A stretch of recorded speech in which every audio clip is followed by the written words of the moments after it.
pour parler donc de la presse hebdomadaire cinématographique française des années 30. Un petit rappel tout d'abord pour commencer, c'est une presse qui est récente. Bon, le cinéma lui-même est une invention encore récente dans les années 30, même si c'est déjà devenu une véritable industrie depuis les années 10. Mais la presse cinématographique, proprement cinématographique, entièrement spécialisée dans le cinéma, et qui n'est pas seulement une émanation de la presse culturelle, la presse du spectacle préexistante. Cette presse, elle apparaît dès les années 1900. Donc elle est dans les années 1900, on retient souvent la date de 1903, et du Fascinateur, qui est la première revue consacrée spécifiquement au cinéma. C'est un mensuel qui émane de la Maison de la Bonne Presse, et qui disparaît en 1938. Et puis le premier hebdomadaire consacré au cinéma semble être Ciné-Journal, dont le sous-titre est Organe hebdomadaire de l'industrie cinématographique, et qui paraît jusqu'en 1938, donc il fait encore partie du corpus des hebdomadaires de cinéma français des années 30. Bon, il y a eu d'autres titres qui ont suivi, quelques autres titres avant-guerre. Pendant la guerre, beaucoup de disparitions, d'interruptions, quelques créations comme celle d'Hebdofilm, revue indépendante et impartiale de la production cinématographique. Alors, je vous avais mis juste l'éditorial et la maquette austère de Ciné-Journal à sa création. Hebdofilm, en 1916, année de sa création, avec un dessin inspiré de Mouchin. Ce sont, comme leurs sous-titres les indiquent, ces premières revues, des revues corporatives qui s'adressent à la profession principalement, même si elles peuvent être achetées et lues par des spectateurs de cinéma, et elles le sont probablement d'autant plus qu'il n'y a pas à cette époque, donc jusqu'au milieu des années 10, de presse cinématographique qui s'adresse spécifiquement au public. Cette presse qui s'est destinée au public, elle apparaît... elle se développe vraiment au sortir de la Première Guerre mondiale. On donne parfois le film, la réapparition du film hebdomadaire créé avant-guerre et qui s'interrompt et qui reprend en 1916 comme la première publication de cinéma à avoir initié vraiment l'exercice de la critique cinématographique au sein d'un périodique spécialisé, puisque dans le même temps, la critique cinématographique fait son apparition dans la grande presse. Et puis après la guerre, les titres se multiplient, certains éphémères, comme le journal du Ciné-Club de Louis Deluc, un hebdomadaire cinégraphique, et non pas cinématographique, puisqu'on est encore, le cinéma cherche encore son vocabulaire, qui paraît entre 1920 et 1921. Et puis il y a d'autres titres qu'on va retrouver dans les années 30, comme Ciné Magazine, créé en 1921, qui change de périodicité, cela dit, au début des années 30, il devient mensuel avant de redevenir hebdomadaire. Voire des titres qui ont une durée de vie encore plus longue, comme la cinématographie française, qui devient le plus important corporatif de la période, qui est créé en 1918 et qui disparaîtra en 1966. Donc, l'hebdomadaire de cinéma, c'est sinon un nouveau venu, du moins un élément récent du paysage de la presse française des années 30. Et cette décennie, on parlait de chronologie tout à l'heure, la fin des années 20 a un sens chronologiquement pour l'histoire du cinéma. Les chronologies se recoupent. C'est affaire de coïncidence avant tout, puisque c'est vrai que la fin des années 20, c'est l'arrivée du parlant. Donc la chronologie de l'histoire du cinéma et celle de la presse illustrée se recoupent. Et du coup, en 1928... on assiste aussi à un renouveau de la presse cinématographique, alors qui est sans doute plus dû finalement au renouveau de la presse illustrée qu'au renouveau du cinéma lui-même, puisque les deux grands titres, les deux grands hebdomadaires qui paraissent fin 1928 et qui sont... j'en oublie mon PowerPoint, c'était Ciné Magazine dont je vous parlais à l'instant, qui est donc créé dans les années 20 et qui perdure en fait jusqu'en 1935. La cinématographie française, le plus important corporatif, né apparu en 1918 et qui subsiste jusqu'aux années 60. Donc là, à la fin des années 20, apparaissent de nouveaux hebdomadaires qui vont être les plus importants des années 30, et dont en fait l'apparition à la fin 1928 est peut-être à mettre davantage en relation avec le renouveau justement de la presse illustrée qu'avec le passage au parlant, puisque en octobre 1928, c'est vraiment l'arrivée du chanteur de jazz, et un nouveau type de publication n'apparaît pas une semaine après l'arrivée du chanteur de jazz, c'est quelque chose qui se prépare en amont. Donc il y a vraiment en fait coïncidence de ces deux chronologies. Donc tous deux tirés en héliogravure, et qui vont dominer la presse hebdomadaire en direction du public dans les années 30. Alors c'est une presse qui est donc relativement récente, mais une presse qui est assez abondante, assez foisonnante. J'ai fait quelques statistiques à partir des collections conservées à la Cinémathèque française et à la Cinémathèque de Toulouse. Donc c'est deux grandes institutions en matière d'archives de cinéma en France, qui ne conservent pas forcément tous les titres qui sont parus. Donc c'est pas c'est à partir de leur collection, c'est pas absolument exhaustif. Il y a peut-être des titres qui leur échappent. Mais dans leur collection, on compte pas moins de 120 publications spécialisées sur le cinéma dans les années 30. Sans compter, j'ai enlevé de ce décompte tout ce qu'ils conservent et qui sont des titres de presse qui parlent du cinéma, mais au sein d'un ensemble plus vaste, des périodiques davantage sur les spectacles. Donc vraiment 120 publications entièrement consacrées au cinéma, où le cinéma est vraiment l'objet principal. Et au sein de cet ensemble, il y a un peu moins d'un tiers, 30% qui sont des hebdomadaires, 30% qui sont des mensuels, et 20% à peu près des bimensuels, le pourcentage restant correspondant soit à d'autres périodicités, des trimestriels, des bi-hebdos, soit à des périodicités irrégulières, ou aussi pour quelques titres, une petite minorité, la périodicité n'est pas indiquée, et j'ai pas eu le temps d'aller consulter des numéros pour la connaître. Plusieurs de ces publications ont une durée de vie éphémère, et il arrive d'ailleurs que leur périodicité change. Ce n'est pas une donnée forcément... Enfin, dans le cas de Pour vous et Cinémonde, les deux principaux hebdomadaires de la période, ils restent hebdomadaires durant toute la période. Mais il y a tout un tas d'autres publications qui peuvent changer à la faveur d'une reconfiguration de la maquette, d'une crise, passer hebdomadaire, bimensuel, ça peut changer. Parmi les hebdomadaires... vraiment les hebdomadaires que j'ai recensés dans ces collections, on a 17 corporatifs, donc une majorité d'hebdomadaires corporatifs, dont un certain nombre sont des titres de presse locaux, qui s'adressent aux exploitants de la région du Sud-Ouest, aux exploitants de la région marseillaise, etc. On a 8 publications spécialisées dans ce qu'on appelle les ciné-romans, donc vraiment qui publient des films racontés et illustrés, et puis 12 magazines plus généralistes en direction du public. En dehors des corporatifs, des quelques corporatifs qui ont une assise régionale, les autres titres sont édités à Paris et connaissent une diffusion nationale. Alors, pour abondante qu'elle soit, cette production est restée largement, je dirais, elle n'a pas beaucoup retenu l'attention des chercheurs, déjà des chercheurs en cinéma, je dirais nettement moins que la presse des années 20, qui jouit à la fois du prestige des débuts, et puis de la première vague de cinéphilie autour de Louis Deluc et compagnie, et puis de la deuxième vague de revues, la deuxième vague de cinéphilie d'après la Seconde Guerre mondiale, qui a aussi suscité beaucoup d'intérêt. Là, les années 30 sont coincées, en gros, entre deux décennies prestigieuses. Bon, il y a aussi la guerre, qui a son historiographie spécifique, mais...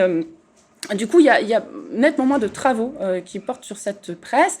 De manière générale, je dirais d'abord que la presse cinématographique est restée, on en discutera peut-être, mais il me semble qu'elle est restée largement en marge des recherches menées sur l'histoire de la presse en général.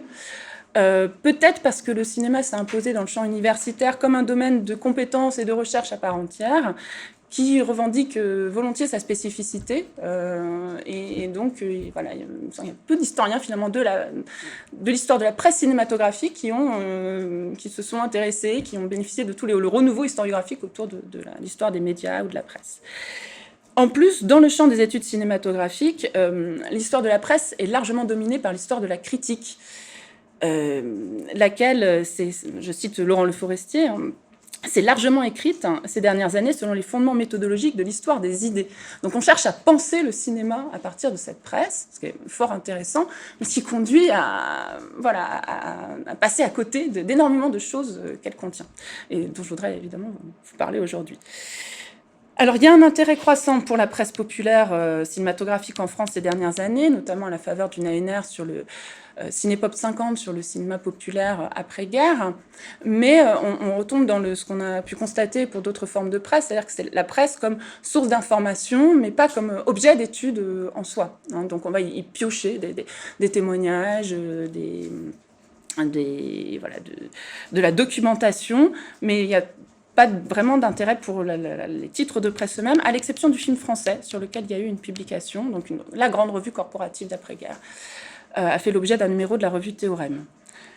L'histoire de la presse cinématographique comme milieu professionnel a quand même récemment fait l'objet d'une thèse remarquable, dont l'auteur est dans la salle, donc Emmanuel Champommier, à Paris 3, sous la direction de Laure Verret, qu'il a étudié donc, sur la période de l'entre-deux-guerres à partir d'un corpus de 12 publications, abordées comme le fruit d'entreprises dont elle a étudié les caractéristiques professionnelles et l'apport à l'élaboration des discours sur le cinéma.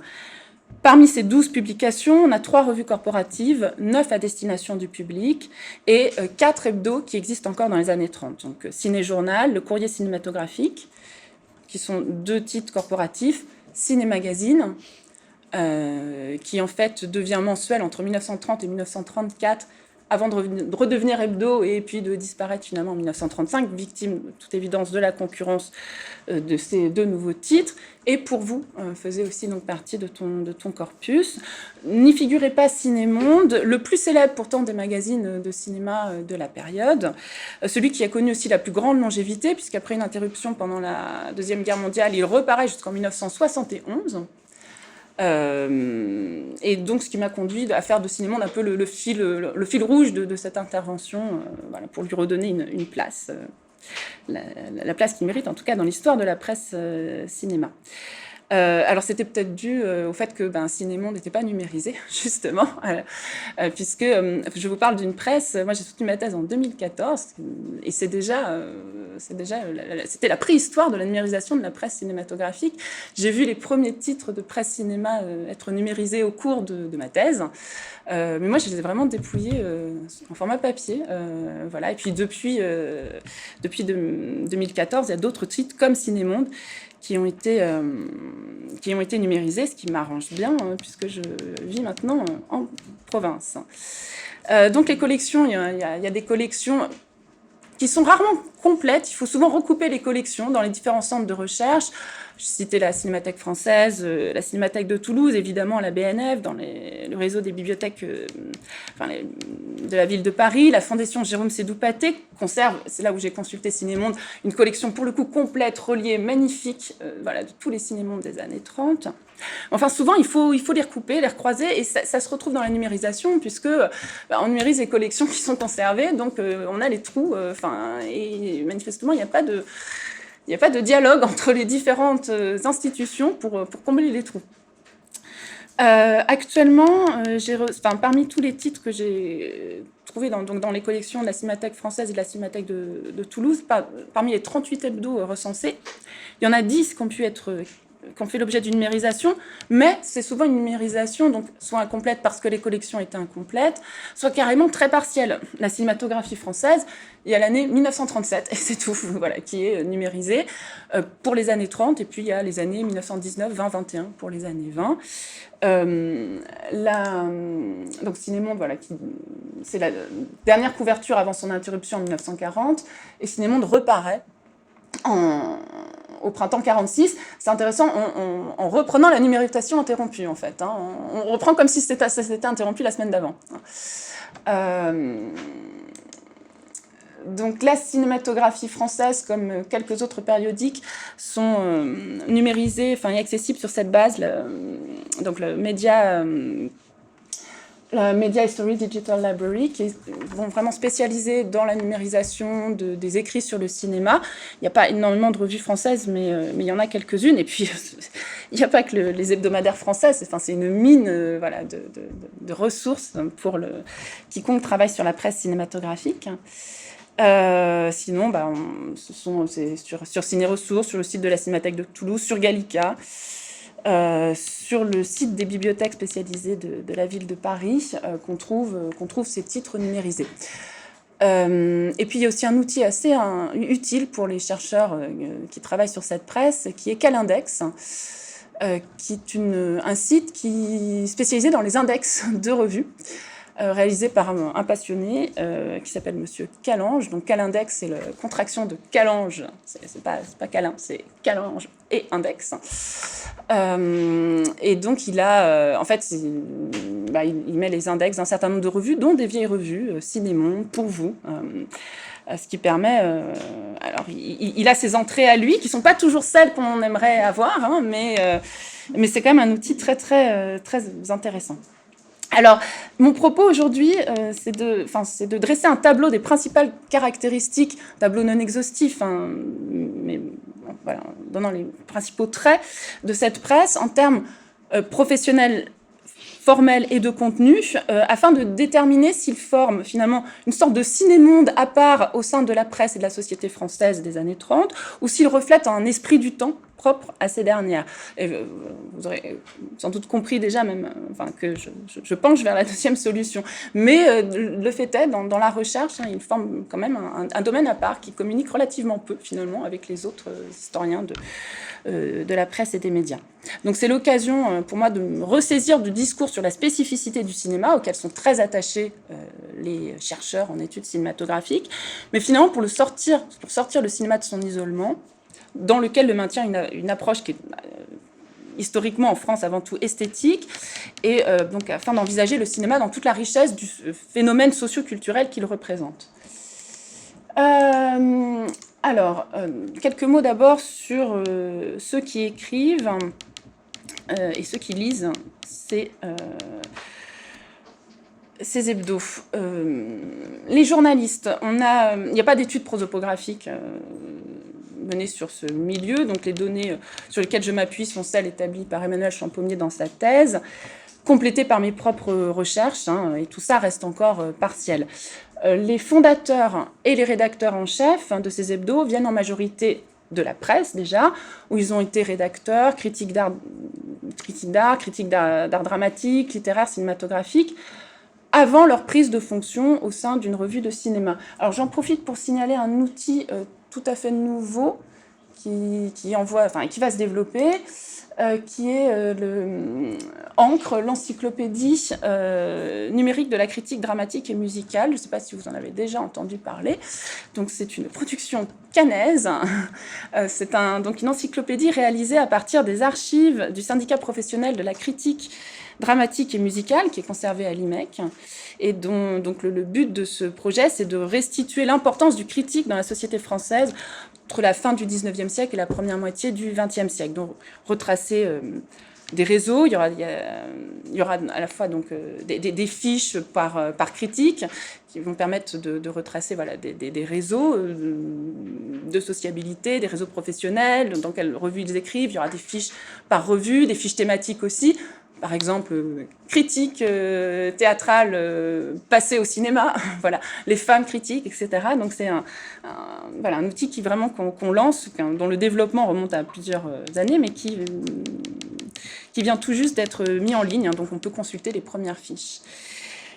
Certains fondateurs sont aussi issus directement du monde du spectacle, comme Georges Dureau, qui est le fondateur de Ciné-Journal et qui a occupé une fonction, la direction d'un théâtre. L'équipe rédactionnelle, elle, est assez réduite. Il y a quelques plumes fidèles. Par exemple, dans Ciné-Monde, Odile Cambier signe, j'ai compté dans l'index 636 textes entre la création du magazine et puis son interruption en 1940. Suzanne Chantal, sur laquelle j'ai récemment travaillé, 571. Maurice Pessy, 410. Donc il y a des gens qui écrivent très régulièrement. Mais il y a aussi beaucoup de collaborateurs ponctuels, hein, de plumes ponctuelles. Suzanne Chantal, dans ses mémoires, parle d'une très petite équipe où tout le monde fait un peu tout, au début des années 30. On se rend compte quand même, en lisant attentivement le contenu de ces revues, que c'est pas tout à fait vrai, c'est-à-dire qu'ils sont tous un peu polyvalents, mais ils ont quand même des spécialités. Voilà, alors les biographies de stars, tout le monde peut en écrire, mais des sujets plus en phase, j'y reviendrai par exemple avec l'actualité, y compris l'actualité politique. Cinéma, actualité politique, ça vient plutôt, par exemple, c'est plutôt couvert par Michel Gorel. Bref, ils sont polyvalents, mais avec quand même des champs de rédaction privilégiés.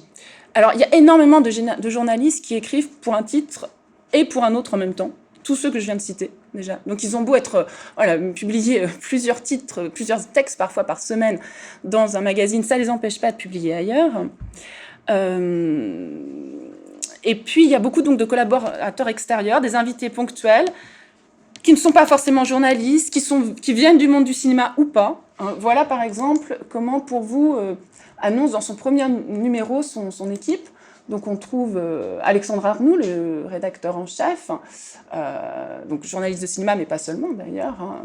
Et puis beaucoup de personnalités finalement qui ne sont pas du tout spécialisées dans le cinéma, hein. Jean Giraudoux, Roland d'Orgelès. Il s'agit évidemment de faire retomber un peu du prestige de ces plumes sur ces publications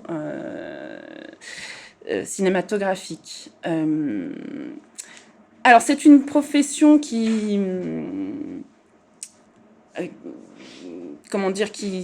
semble instable. En tout cas, il y a beaucoup de doléances des journalistes sur le fait qu'ils ils écrivent beaucoup et dans beaucoup de titres parce que ça n'est pas très bien rémunéré. Même si mes recherches sur Suzanne Chantal me conduisent à nuancer ce propos, elle écrit beaucoup parce qu'elle ne refuse rien en fait, et ce qui l'amène donc à multiplier les collaborations. Donc on peut avoir un milieu qui a une image un peu instable du point de vue professionnel, et pourtant c'est un milieu riche d'opportunités qui accueille beaucoup de jeunes.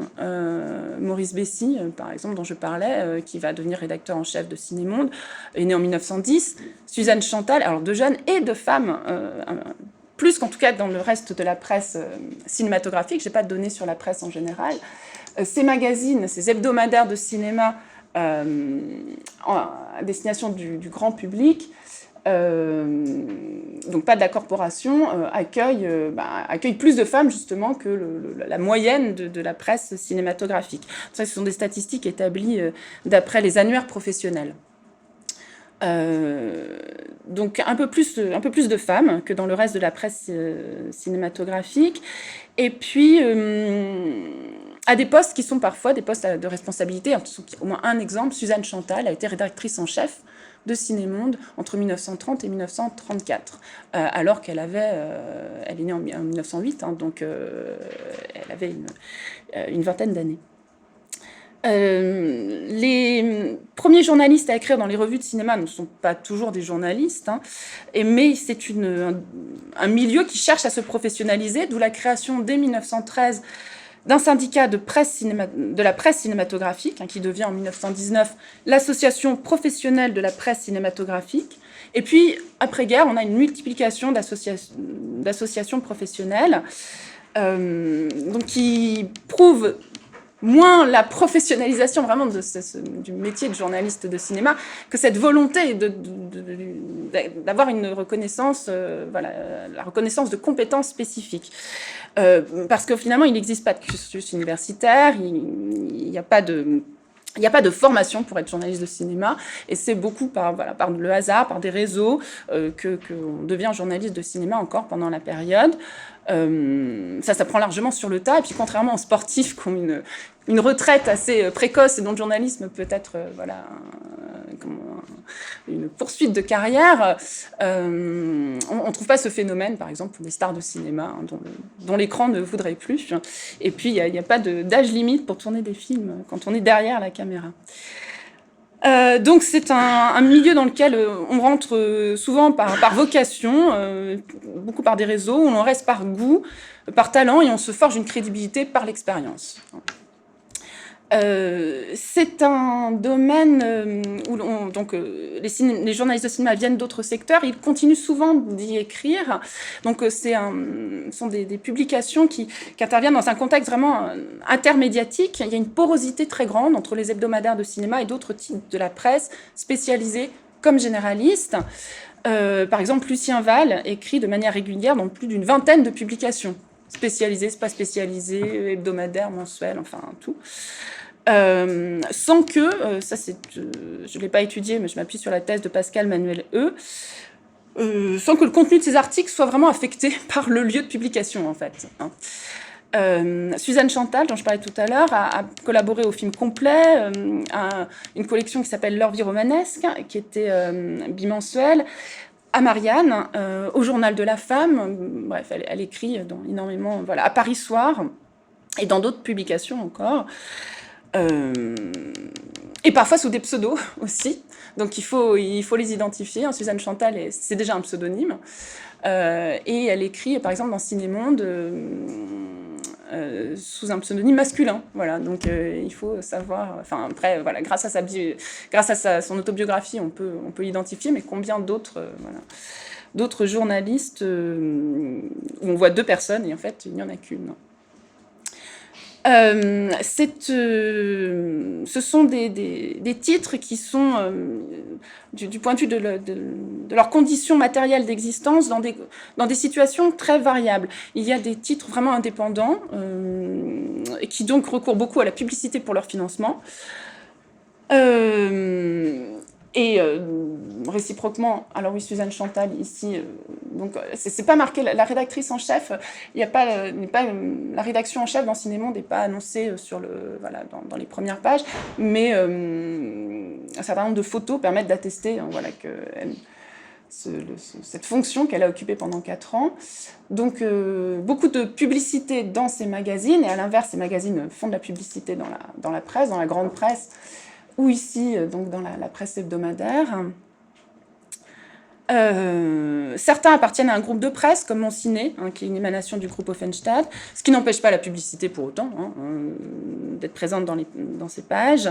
Publicité pour des films, pour des produits cinématographiques, des caméras, etc.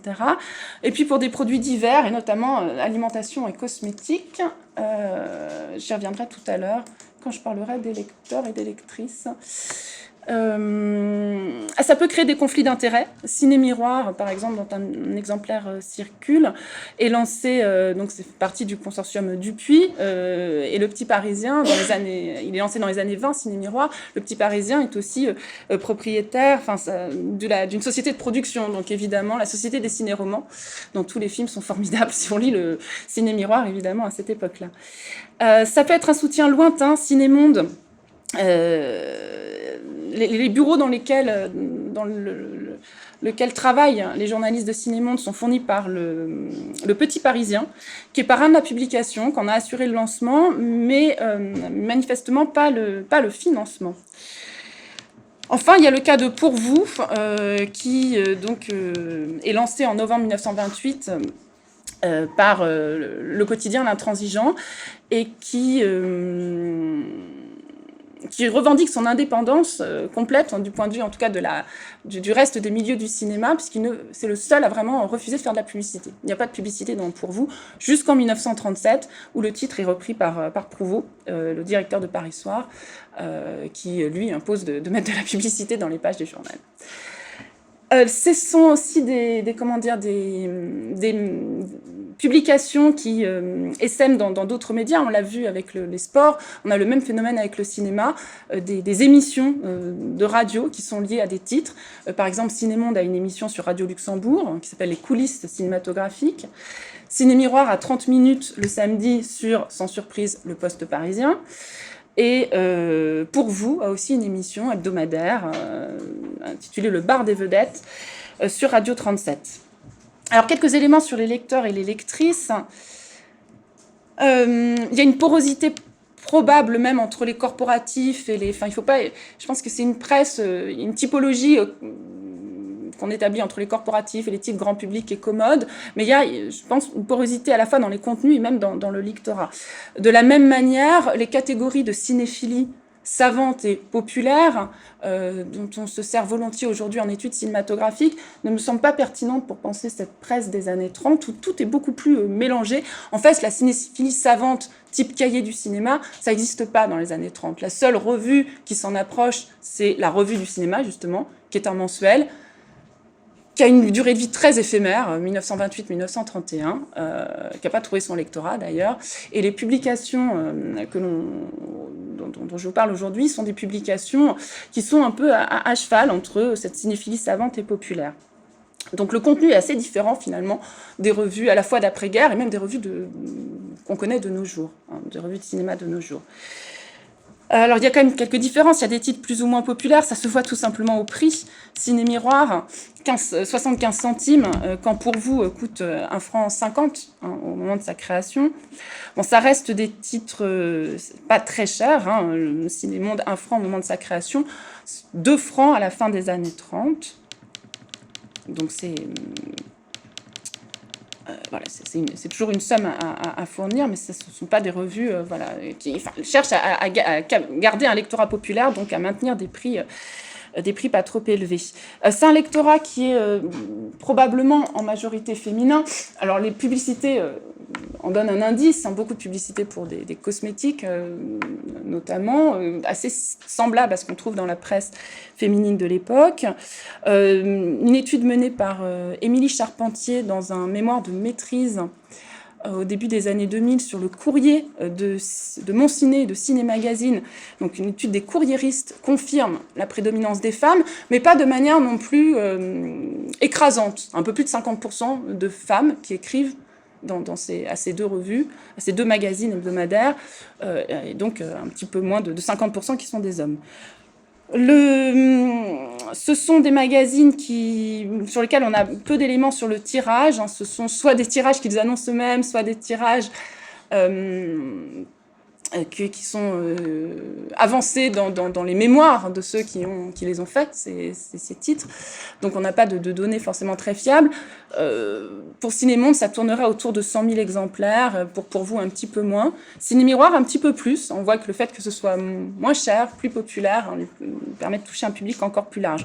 Au demeurant, on sait qu'un exemplaire est lu par plusieurs lecteurs, donc le tirage ne dit absolument pas le nombre de lecteurs. D'autant que ce sont des publications qui permettent un mode de lecture sur le mode de la flânerie.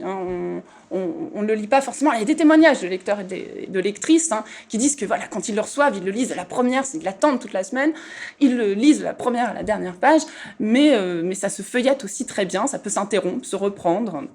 On peut flâner dans ces journaux. C'est un lectorat qui tend aussi à se construire comme une communauté. Alors, c'est cette construction, en termes de communauté cinéphile, elle passe par le discours des hebdomadaires eux-mêmes, à travers les adresses aux lecteurs, et puis par leur volonté d'avoir une influence sur le lecteur, de façonner. Il y a des bons et des mauvais cinéphiles, donc le discours de ces hebdomadaires tend à structurer une communauté autour de valeurs, autour de l'amour du cinéma, mais aussi d'une certaine manière d'aimer le cinéma. Cette communauté, elle est aussi construite par les lecteurs eux-mêmes, notamment dans le courrier des lecteurs, qui est un espace d'échange non seulement avec l'hebdomadaire, mais aussi entre lecteurs, parfois, et qui est dans lequel, par moment, même certains envoient, et le magazine publie des portraits, ce qui permet d'identifier parfois des pseudonymes. On a une présence très forte des lecteurs dans ces hebdos. Alors, ce qui fonde cette communauté, c'est l'amour du cinéma, autrement dit la cinéphilie, à laquelle est sans surprise dédiée une grande partie de ces publications. Donc j'en viens au contenu que je voudrais aborder en 2 temps. Je serai plus rapide sur ces 2 parties. En fait, le contenu qui tourne spécifiquement autour du cinéma, et puis ce qu'on oublie un peu parfois, c'est tout ce qui est rapporté au cinéma, mais qui n'émane pas directement du cinéma. Le monde à travers le cinéma. Donc dans un premier temps, le cinéma lui-même. Donc contenu, je parle aussi bien de la forme que du fond, parce que dans le cas de ces magazines, le message et le discours passent autant évidemment par l'image que par le texte. Donc un petit aperçu, il y a d'abord tout ce qui tourne autour des films, bien sûr, qui justifie la périodicité. Jeudi ou vendredi, en fonction du jour de renouvellement des programmes, sachant que le renouvellement des programmes, c'est un usage. Il n'y a pas une législation qui oblige les cinémas à renouveler leur programme le jeudi ou le vendredi. Et que cet usage change dans la fin des années 30 avec suite au Fonds populaire et donc à la généralisation du samedi chômé. Donc on a tendance à s'épater de manière unilatérale, hein, qui va d'abord avancer le jour de sortie au cinéma, ce qui conduit peu à peu aussi les hebdomadaires à s'adapter et à sortir un peu plus tôt. Hein. Cinémonde, par exemple, paraissait le jeudi et paraît à partir de, je crois, fin 37, le mercredi. Hein. Et on n'est pas encore, le passage à la sortie le mercredi, qui est une spécificité française hein, par rapport au reste des usages dans le monde, ça date des années 70 hein, et du fait que la journée des enfants est passée justement du jeudi au mercredi. Il faut savoir, que ces magazines donc, accompagnent de manière hebdomadaire la vie des Français, mais aussi, alors, juste un mot, donc on a tout un espace qui est dédié à la critique, mais cet espace, paradoxalement, il est réduit. On a des systèmes de cotes ici, dans le Cinémonde, avec un petit Donald plus ou moins enthousiaste par les films qu'il voit. Mais cet espace donc, est réduit, et la part dédiée vraiment à l'actualité cinématographique, à l'actualité de la sortie des films dans ces revues pourtant hebdomadaires, est finalement réduite par rapport au volume global de ce qu'on peut trouver dans ces titres. Et c'est souvent, c'est un peu décevant quand on travaille sur l'histoire de la critique, parce que c'est une sorte de long résumé, et puis avec un avis assez succinct. La critique de films, en fait, est minoritaire dans ces hebdomadaires. Je crois que Laurent Le Forestier parle de critique de cinéma pour parler du contenu de ces hebdomadaires dans les années 30, mais je pense que le terme de critique lui-même est inadapté, en fait. Il faut retirer film, il faut retirer critique, pour comprendre un peu ce qu'on trouve dans ces magazines. Autre remarque, le cinéma accompagne la vie des lecteurs, pas seulement de semaine en semaine, mais il rythme aussi l'année. Hein, ces magazines prennent l'habitude de sortir des numéros spéciaux pour le Nouvel An, pour Noël, pour les vacances, pour Pâques. C'est vraiment numéros spéciaux. Il y en a un qui circule, souvent un peu plus cher, sauf quand on est abonné. Ils ont tous des formules d'abonnement, hein, donc il s'agit de fidéliser ses lecteurs, et avec plus de contenu, plus épais, et puis de la couleur, parce que la couleur reste rare hein, quand même, parce qu'elle ferait monter tout simplement mécaniquement le prix du magazine. Donc en termes de, si on veut travailler sur la critique de film, on n'est pas très heureux en fait hein, quand on lit ces hebdos. Et il vaut peut-être mieux aller dans la grande presse d'ailleurs. Hein. Villermoz dans Le Temps, Moussinac dans l'Humanité sont certainement plus intéressants que ce qu'on trouve dans Pour vous et Cinémonde. C'est aussi un journalisme. Donc autour des films, on a tout ce qui a trait par contre, et là qu'on ne trouve pas dans la grande presse, ou peu, ou en format réduit, tout ce qui tourne autour du journal, enfin ce que j'appellerais le journalisme de terrain, hein, du reportage. Alors Suzanne Chantal, toujours en vadrouille, à Joinville, la journée, l'après-midi bien chargée d'un reporter, hein, elle nous décrit tout ce qui est en tournage à Joinville en 31, ou parfois ça l'amène à l'étranger. Ici, notre envoyée spéciale, hein, c'est Suzanne Chantal encore, et elle est à Venise lors du tournage de Taraka Nova. Donc, ce sont des journalistes qui ne sont pas simplement derrière leur table, derrière leur machine, dans un bureau, enfin pas du tout, ni même dans des salles obscures, hein, voyagent beaucoup. On a enfin autour des films les ciné-romans. Suzanne Chantal qui est aussi partie pendant plusieurs semaines en Suède sur les traces de Greta Garbo. Elle leur apporte, évidemment elle n'a pas rencontré Greta Garbo, mais elle leur apporte un très très beau reportage et nourri d'archives. Les ciné-romans, qui ne sont pas totalement liés à l'actualité. Hein, donc il y a des magazines spécialisés dans le ciné-roman, mais c'est aussi quelque chose qu'on trouve dans les magazines plus généralistes sur le cinéma. Il y a un fréquent décalage de plusieurs mois, voire davantage, entre la sortie d'un film et sa publication sous forme de ciné-roman. Je ne vais pas rentrer dans le détail, mais c'est un type de production hein, sur lequel il y a encore peu d'études et qui est vraiment intéressant, notamment parce que l'écriture n'est absolument pas cinématographique, les films sont complètement remaniés, la structure des films peut être complètement remaniée. Et puis, parce que ça circule aussi. Hein. Suzanne Chantal écrit des ciné-romans pour Ciné-Monde, mais aussi pour le film complet. Et c'est pas les mêmes, forcément. Enfin, c'est assez fascinant et c'est vertigineux, en fait. C'est pas du tout un roman photo encore. L'image redouble vraiment le discours. Elle ne supporte pas le récit du film de manière autonome. Alors, on trouve également beaucoup de choses autour des stars. Ma thèse était sur les stars et c'est ce qui m'a amené à travailler sur ces publications.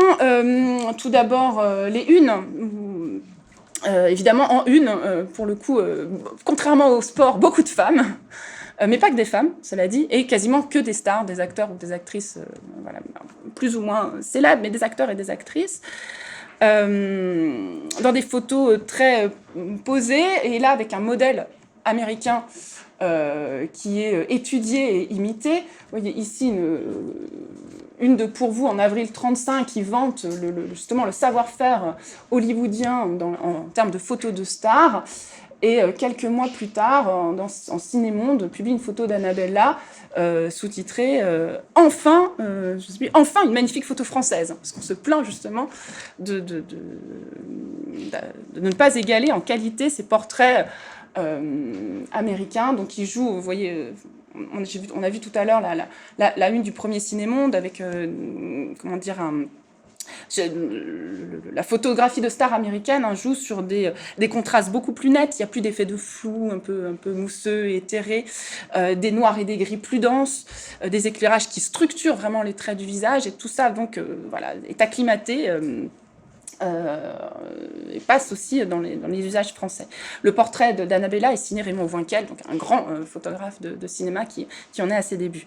Donc il y a beaucoup de belles photos posées, ce qui peut paraître paradoxal puisqu'on est dans l'art de l'image dite animée. En fait, beaucoup de photos sont posées, soit des portraits, soit même des photos de plateau. On reconstitue les scènes des films, hein. On ne tire pas comme ça d'images, de photogrammes des films. Mais la période voit vraiment se généraliser les photos prises sur le vif, les instantanées. Oui, je voyais que les photos sont quelque chose de très important pour les lecteurs. On peut en acheter des collections, c'est vraiment un argument de vente. Parfois, à côté du journal, on a un portrait offert. Parfois, certaines publications proposent un portrait de star en plus. C'est vraiment quelque chose de central dans l'économie voilà, du star system et du coup de la presse cinématographique. Donc, diffusion de photos prises sur le vif, des instantanées, pour avoir plus de spontanéité. Ici, Daniel Darieux à la plage en 1939. Et même, apparition du photoreportage. Ici, une interview de Corinne Muchard par Nino Frank, qui narrée à la fois par Nino Frank dans son texte et puis par les photos prises lors de cette matinée passée avec la star. Et même enfin, c'est vraiment les prémices, des photos volées. Hein. Des photos prises à l'insu de leur sujet. Ça fait l'objet d'un mémoire de maîtrise en histoire de la photographie, ici même à Paris 1, donc sur Ciné-Monde, un remarquable mémoire de Master 2, signé d'une jeune femme qui s'appelle Flora Joubert en 2011, qui a travaillé sur l'apparition de la photo de paparazzi, hein, évidemment qu'on n'appelle pas encore paparazzi, Fellini n'est pas passé par là, dans cette presse cinématographique des années 30. L'origine de ces photos, elle est hétérogène. Il y a beaucoup de témoignages sur lesquels les studios américains déversent de l'iconographie abondamment et généreusement. Par contre, les journalistes français ont plus de mal à se procurer des photographies des personnalités du cinéma français. Il y a des photographes qui travaillent, il y a beaucoup de photographies d'agence aussi, puis des photographes qui travaillent soit pour un magazine, soit beaucoup en indépendant. Elles ne sont pas toujours signées, au demeurant, même si là, en l'occurrence, l'auteur de la photo est signalé. La mise en page l'est souvent, en revanche, hein, et la mise en page porte le discours, je dirais, autant que le texte, et même autant que la photographie. Hein. On voit assez rapidement dans la période les photographies s'affranchir du cadre, recourir aux diagonales. Enfin, il y a un langage, voilà, en soi de la mise en page. qui reflète, il me semble, tout simplement les évolutions de la presse magazine de la période. Alors, on trouve autour des stars donc, des photos, mais aussi beaucoup de biographies. La biographie de stars est vraiment un pilier de cette presse magazine. Sur un numéro, des biographies sous forme de feuilleton à suivre sur 10 numéros, voire des fictions d'autobiographie, comme ici Greta Garbo, qui, soi-disant, raconte sa vie à pour vous. Des entretiens, des enquêtes, des reportages, des conseils donnés par les stars, des articles sur le star system lui-même. Ici, comment on fabrique une star, donc tout ce qui va vers l'envers du décor. Et ce qui est intéressant, c'est que c'est le type d'article qu'on va retrouver finalement qui migre, qui peut aussi se retrouver dans la presse généraliste ponctuellement, enfin la presse magazine d'actualité, ou dans la presse féminine aussi. Et puis beaucoup d'anecdotes et de potins qui rapprochent un peu cette presse de ce qu'on appellerait aujourd'hui la presse people, avec un gros anachronisme. Donc les stars sont partout, le discours sur les stars est omniprésent, qu'il soit porté par le texte ou par l'image. Et ces magazines se donnent comme une mission de révélation de ce qu'il y a dans l'envers du décor. Donc ici une page de potin du studio à la ville. L'envers du décor... D'où des articles sur les métiers, les techniques du cinéma, y compris des aspects moins glamour, mais passionnants, comme le sous-titrage. Comment on fait des sous-titres dans les années 30, comment on sous-titre un film. Donc, en fait, il y a une grande diversité de sujets, même si les stars se taillent la part du lion, mais qui illustre une curiosité toute azimut des lecteurs vis-à-vis du cinéma, et puis quelques données économiques aussi, même si elles sont plus nombreuses dans les corporatifs, il y en a aussi dans cette presse magazine. Dernier élément autour des films vraiment et du cinéma proprement dit, tout ce qui touche l'histoire du cinéma, avec la disparition du muet, il y a une grande conscience justement que le cinéma a connu un tournant, qu'il y a toute une page qui s'est tournée, et des articles qui sont là pour raviver cette mémoire, pour l'entretenir et pour écrire l'histoire du cinéma. Là, je suis vraiment plus rapide, mais pourtant, on pourra en discuter. C'est tout ce qui... Donc, on a vraiment un contenu spécialisé autour du cinéma qui peut se diffuser dans la presse, dans d'autres formes de presse, non spécialisées dans le cinéma. Et réciproquement, ces hebdomadaires de cinéma s'ouvrent au monde, à l'extérieur, des salles obscures. Alors, tout d'abord, par tout ce qui touche aux questions de mode, de beauté, de société, c'est vraiment un air de presse féminine. Très fort. Ce sont des magazines de cinéma, mais aussi des magazines féminins, en quelque sorte. Les conseils, alors on a des conseils de stars, des pages mode inspirées du cinéma, des conseils de stars sur la manière de se maquiller, d'entretenir sa beauté, des articles, beaucoup sur le sport aussi, les bienfaits de la gymnastique, la symétrie des visages, hommes et femmes, sur le sex appeal ici. On voit les stars deviennent des icônes de beauté et font de la publicité pour des marques qu'on trouve à la fois dans les revues de cinéma mais ailleurs. Et puis des analyses rendues possibles par le progrès de la photographie sur d'où vient la beauté, par exemple quelque chose qui fascine, qui est la symétrie des visages. Donc ça c'est un article de Ciné-Monde, et on voit donc dans Marie-Claire un peu plus tard le même type d'article. Donc on a vraiment un contenu qui est une partie du contenu qui n'est pas proprement cinématographique, qui prend le cinéma comme objet, mais pour interroger des questions qui ne sont pas proprement cinématographiques. Beaucoup d'articles sur l'influence sociale du cinéma, à la fois sur le plan des apparences et des mentalités. Enfin, je passe sur les concours de beauté. Le cinéma comme témoin de son temps, agent de l'histoire. Donc, il y a une partie du discours porté par ces hebdomadaires interroge le pouvoir du cinéma, pouvoir social, pouvoir même politique. La question de la propagande par le sport, on trouve le même type de questionnement par le cinéma, et c'est quelque chose qui obsède les contemporains.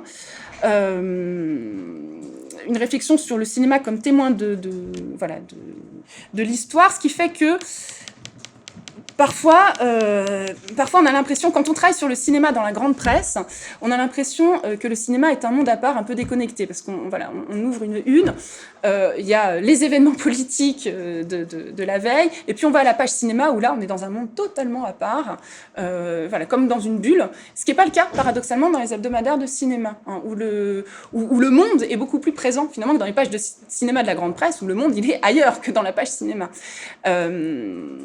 Donc, évidemment, il y a à partir de septembre 1939, le cinéma est très présent, la politique est très présente, la guerre est présente, mais même avant, ponctuellement, sur des sujets de société. Par exemple, quand l'Assemblée adopte le droit de vote des femmes en 1935, donc il sera refusé par le Sénat. Ciné Magazine mène une enquête auprès des stars de cinéma pour avoir leur avis sur la question. La guerre d'Espagne s'invite aussi, hein, alors toujours au prisme du cinéma. En l'occurrence, là, on est sur le tournage de L'Espoir de Malraux, où encore plus profondément, en fait, la conviction des contemporains, et ceux qui écrivent dans ces revues, c'est que le cinéma façonne le monde, hein, façonne les mentalités, et qu'il est une clé de lecture aussi du monde, d'où, par exemple, si on tape sur quel index, donc, qui indexe des revues de cinéma, on tape Hitler, on va trouver plein d'articles sur Hitler dans les revues de cinéma des années 30, à la fois la propagande, mais aussi Hitler acteur presque. Hein. Il y a un article de Michel Gorel qui s'intitule « Hitler, Mussolini, Staline, 3 grands acteurs, 3 jeux différents », qui analyse la gestuelle vraiment de ces dictateurs, de ces hommes politiques.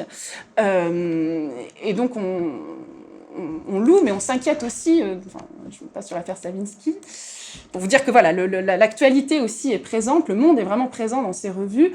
Ici, c'est un article de Lucie Derain sur la couverture médiatique du 6e congrès du parti nazi à Nuremberg, en septembre 1934, qui va donner le triomphe de la volonté après. Donc je conclus.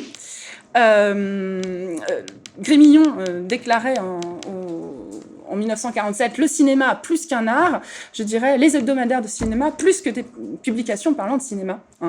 C'est un contenu cinéphile au sens large, mais aussi assez composite, bien différent des revues et des magazines de cinéma actuels. Le monde s'invite dans le cinémonde et le cinémonde circule, hein, diffuse dans le monde. Voilà. Et désolée d'avoir été trop longue.